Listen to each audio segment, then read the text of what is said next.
Hello नमस्कार आदाब, मैं राजेंद्र। स्टूडेंट्स, हम इबरत वाली कहानी पढ़ रहे थे जिसमें पंडित चंद्रदर। अभी तक हमने पढ़ा पंडित चंद्रदर के बारे में। उसके बाद हमने मुंशी बीजनाथ और दरोगा हेड कांस्टेबल के बारे में पढ़ा। उसके बाद हमने डॉक्टर के बारे में पढ़ रहे हैं, चोखेलाल के बारे में। तो आज यहाँ से हम शुरू करेंगे क्योंकि हम कल यहाँ पे बंद किया था अपना पढ़ना यहाँ से। तो आइए, मतलब मुंशी बीजनाथ जो होता है वो बीमार हो गए, तो ये चोखेलाल डॉक्टर साहब के पास ले जाते हैं उनको। मुंशी बीजनाथ कहते हैं, पहचान कर भी इतनी बेमरवती। तो जिनको उसने कहा कि मुझे पहचान, तो उसने बोला हाँ पहचानता हूँ। तो पहचान कर भी इतनी बेमरवती, मेरी जान निकल रही है, देखिए मुझे क्या हुआ। तो मुंशी बीजनाथ कहते हैं कि मेरी जान निकल रही है, मुझे देखें क्या हो रहा है। चोखेलाल, देख लूँगा, मेरा काम है या फीस निकालिए। तो वो कहता है भाई मेरा तो काम है फीस लेना, आप फीस निकालिए पहले। दरोगा जी गुस्से से बोले, शफाखाने में कैसी फीस जनाबे मन। तो दरोगा को यहाँ पे गुस्सा आ जाता है, कांस्टेबल को बोलता कि यहाँ पे सरकारी अस्पताल में भी कैसी फीस है। तो चोखेलाल ने कहा वैसी ही जैसे इन मुंशी जी ने मुझसे वसूल की थी जनाबे मन। तो वो कहता है कि वैसे ही उसी तरीके के जैसे मुंशी जी ने मेरे से वसूल की थी यहाँ पे। ठीक है, तो इस कहने का मतलब कि मुंशी बीजनाथ के साथ भी एक आगे से बंदा ऐसे मिल जाता है आदमी जो कि उनके साथ भी ऐसे आगे से अटके बात करना शुरू कर दिया उसने। दरोगा जी आप क्या फरमाते हैं, ये गरीब यहाँ क्या करने आए थे। चोखेलाल ने कहा, तो वो कहता है कि आप ये यहाँ पे क्या करना था। चोखेलाल ने कहा जी आप नहीं समझे, मेरा वतन बलौर है। तो चोखेलाल कहता है कि आपको नहीं पता ये मेरा वतन बलौर है, वहाँ मेरी थोड़ी सी ज़मीन है, उसका लगान दाखिल करने जब तहसील में जाता हूँ तो मुंशी जी डांट कर अपना हक वसूल करते हैं। तो कहता है जब मैं उसका कागज़ लेकर वहाँ पे मैं तहसील में जाता हूँ तो मुंशी जी डांट कर भी मुझसे अपना हक जो वसूल कर लेते हैं। तो जनाब कभी नाव गाड़ी पर और कभी गाड़ी नाव पर। तो कहता है कि कभी किश्ती गाड़ी पे तो कभी गाड़ी किश्ती पे, इस वक्त मेरी बारी है। तो वो कहता कि डॉक्टर साहब कहते हैं चोखेलाल कि अभी मेरी बारी है, मेरी फ़ीस के 10 रुपये निकाले वरना अपनी राह लीजिए। वो कहता है मुझे 10 रुपये निकालें वरना नहीं तो अपनी राह लीजिए, राह मतलब अपना रास्ता पकड़िए। दरोगा जी ने मुनशाइन से रुपये मांगे। तो कांस्टेबल साहब ने मुनशाइन कौन था, ये मतलब उसकी बीवी बीजनाथ की, मुंशी बीजनाथ की, उनसे पैसे मांगे। तब उसे अपने बक्स की याद आई। देखिए जब पैसे उससे मांगते हैं तो उसको अपने बक्से की याद आती है। छाती पीट ली, रुपए उसी में रखे थे। तो वो रोने लगी कि पैसे तो उसी में थे, उस बक्से में ही थे। दरोगा जी भी वाजबी खर्चा लेकर चले थे, जिनके दरोगा साहब ने भी काफ़ी ज़्यादा खर्चा नहीं डाला था। किसी तरह 10 रुपये निकाल कर चोखेलाल की नज़र की, जिनके किसी तरीके से 10 रुपये की और नज़र की उसको चोखेलाल डॉक्टर साहब के, उन्होंने दवा दी। उसके बाद फिर उन्होंने दिन भर कुछ अफाका ना हुआ, फ़र्क ना हुआ दिन में पूरा, मगर रात के कुछ तबीयत संभली, रात को थोड़ा सा आराम मिला। दूसरे दिन फिर दवा की ज़रूरत हुई। दूसरे दिन जब जो दवा की ज़रूरत पड़ती है तो दरोगा ने बहुत मेहनत की, जिनके कांस्टेबल साहब ने बड़ी कोशिश की, लेकिन चोखेलाल ने एक ना सुनी, उसने कुछ ना माना। आखिर मुनशाइन का एक जेवर जो 24 रुपये से कम ना था बाजार में बेचा गया, चोखेलाल ने दबा दी। शाम तक मुंशी जी चंगे हो गए।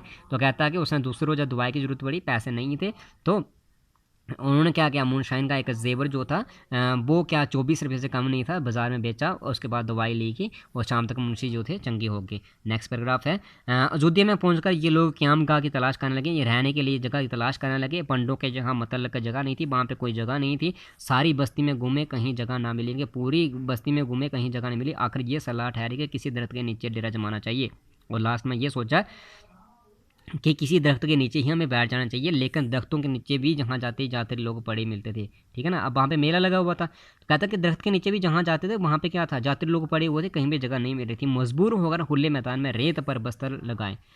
तो मजबूरी उन्होंने क्या किया, खुले मैदान में ही इन्होंने अपना बिस्तरा लगा लिया, बिस्तर लगाया। इसके सिवाय और कोई तदबीर ना थी, इनके और कोई भी सोच समझ जगह नहीं मिल रही थी। लेकिन लेटे भी ना पाए थे कि बादल गिरा लेंगे, अभी बैठे ही थे कि केवल लेटे भी नहीं था कि बादल शुरू हो जाते हैं। मूसलाधार पानी बरसने लगा, काफ़ी ज़्यादा बारिश होने लगी, बिजली कूदने लगी। तो कहता है कि अब काफ़ी ज़ोरदार बारिश होने लगी, बिजली कूदने लगी, बिजली गरजने लगी। गरज सुनकर लड़के चीखने लगे, बिजली की गरज सुनकर लड़के जो बच्चे तो वो चीखने लगे। औरतों का कलेजा कांपने लगा, डरने लगी औरतें। किसी जाए पनाह की तलाश हुई, फिर भी उसके बाद फिर जैसे किसी रहने के लिए जगह की तलाश करने लगे। तीनों आदमी उधर उधर मजबूर निगाहों से देखते थे। इनके तीनों लोग कौन, एक मुंशी बीजनाथ, पंडित चंद्रदर और दूसरा कौन सा, हेड कांस्टेबल, ठीक है ना। तारीकी में कुछ ना सोचता था, जिनके तारीकी क्या हो गया, अंधेरे में कुछ भी दिखाई ना दे रहा था। पछता रहे थे कि ना हक आए ना जाने क्या होने वाला, कि वो पछता रहे थे कि हम यहाँ पे क्यों आ गए, अब पता नहीं क्या होने वाला है। दफ्तन एक आदमी लालटेन लिए नदी की तरफ आता नजर आया। और तो अचानक क्या होता है, एक आदमी जो था वो लालटेन लिए, लालटेन मतलब एक लैंप लिए नदी की तरफ आ रहा था। वो करीब पहुंचा, पास पहुंचा इनके। पंडित जी उसके पास जाकर बोले, जिनके ये उस्ताद जो लोग थे, पंडित चंद्र जो थे, वो उस आदमी के पास जाकर बोले, क्यों भाई साहब, जहाँ कहीं मुसाफिरों के ठहरने की जगह ना मिलेगी? तो कहता है, उसको पूछा कि यहाँ मैं रहने के लिए, मुसाफिरों रुकने के लिए हमारी जगह नहीं मिलेगी। वो आदमी रुक गया। लालटेन जो लिया आदमी था वो रुक जाता है, गौर से पंडित जी की तरफ देखकर बोला, ध्यान से देखता है और बोलता है कि आप पंडित चंद्रधर तो नहीं? तो वो उसने पूछा कि आप पंडित चंद्रधर तो नहीं हैं? पंडित जी खुश होकर बोले, जी हाँ, मगर आप मुझे क्या कर जानते हो? तो कहते, मैं वही हूँ, लेकिन आप मुझे कैसे जानते हो? उस आदमी ने अदब से मुंशी जी के पैरों पर सिर झुकाया और बोला, मैं आपको पुराना शागिर्द हूँ। तो ये आदमी क्या कहता है, ये इसने आदमी ने उसके पाँव पे सिर झुकाया और उसने बोला कि मैं आपका पुराना शागिर्द हूँ, मेरा नाम कृपा शंकर है। तो उस बंदे का नाम था कृपा शंकर। ये कौन था? ये पंडित चंद्रधर उस्ताद जो थे उनका एक ये शागिर्द था। शागिर्द मतलब उनका एक स्टूडेंट था। मेरे वालिद कुछ दिन बिलौर में डाक मुंशी रहे हैं, उन्हीं दिनों में आपकी खिदमत था। कहता कि मेरे वालिद साहब जब बिलौर में डाक करने में मुलाजिम थे, उस वक्त मैं वहाँ पे आपके पास पढ़ा करता था। पंडित जी को भी फ़ौरन याद आ गया। बोले, ओहो, तुम कृपा शंकर हो? उस वक्त तो तुम दुबले पतले लड़के थे, कोई 8-9 साल के। तो बोले कि तुम तो बड़े पतले थे उस टाइम पे, कोई 8-9 साल के होंगे। कृपा शंकर, जी हाँ, 9वां साल था, 9 साल का था। मैंने वहाँ से आकर अंग्रेज़ी पढ़ी, अब यहाँ म्यूनसिपलिटी में नौकर हूँ, अब यहाँ पे मैं नौकर हूँ। कहिए आप तो अच्छी तरह रहें, बड़ी खुश नसीबी है कि आपके दर्शन हो गए। क्या आपके बाल बच्चे भी हैं साथ में? तो वो कहता है, आप मेरे साथ चलें, बड़े अच्छे से रहें। तो वो पूछता कि आपके बाल बच्चे भी साथ में हैं? पंडित जी ने कहा, नहीं, मैं तो अकेला हूँ, लेकिन मेरे साथ दरोगा और सियाह नबी साहब बाल बच्चों के साथ हैं। उसने कहा कि मेरे साथ 2 और आदमी हैं जो बाल बच्चों के साथ हैं। कृपा शंकर ने कहा, कुल कितने आदमी होंगे? पंडित जी ने कहा, 10 आदमी हैं, अगर थोड़ी सी जगह मिल जाएगी तो गुजर कर लेंगे। कहता कि 10 आदमी हैं, लेकिन थोड़ी सी जगह मिल जाएगी तो हम रह लेंगे। कृपा शंकर ने कहा, नहीं जनाबे मन, बहुत सी जगह लीजिए, मेरा बड़ा सा मकान खाली पड़ा है। उसने कहा, मेरा पास बहुत बड़ा मकान है, चलिए आराम से रहें वहाँ पे। ये तो मेरी ऐन खुश नसीबी है। कहता कि ये पंडित जो कृपा शंकर था वो कहता कि मैं तो बड़ा खुश नसीब हूँ कि आपकी खिदमत करने का मौका मिला, कि आपने मेरे को पढ़ाया, मुझे आपका कहीं खिदमत करने का मौका मिला है। छतरियाँ तो काफ़ी हैं ना, चलिए मेरे साथ। वो उसके साथ चले जाते हैं। लोग पानी में लत छतरियाँ लगाए, बस्तर सिरों में उठाए चले। कृपा शंकर का मकान करीब था, बसीर साफ सुथरा, यानी कि ये लोग छतरियाँ लगाकर सामान सिरों में उठाकर कृपा शंकर के मकान की तरफ चले जाते हैं। काफ़ी बहुत बड़ा मकान था, साफ़ सुथरा था।